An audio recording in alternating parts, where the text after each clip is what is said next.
To buy DoorDash with a Vanilla gift card, start by making sure your Vanilla gift card is activated and has a sufficient balance to cover your DoorDash order. You can check your balance by visiting the Vanilla gift card website or by calling the customer service number on the back of the card. Next, open the DoorDash app or visit the DoorDash website and select the restaurant you want to order from.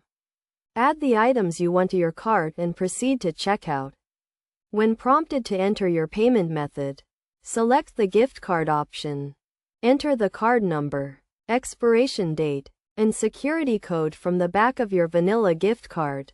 Make sure to enter the information correctly to avoid any errors.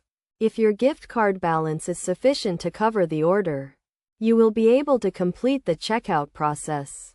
If your gift card balance is not enough to cover the full amount of the order, you can use another payment method to cover the remaining balance.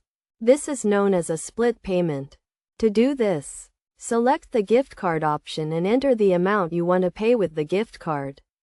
Then select another payment method to cover the remaining balance. It is also important to note that some restaurants on DoorDash may not accept gift cards. So make sure to check the restaurant's gift card policy before placing your order. Additionally, be aware of any fees associated with using a gift card on DoorDash, such as a small service fee. By following these steps, you can successfully use your Vanilla gift card to buy food on DoorDash. Remember to always keep track of your gift card balance and to use your card before the expiration date to avoid any issues.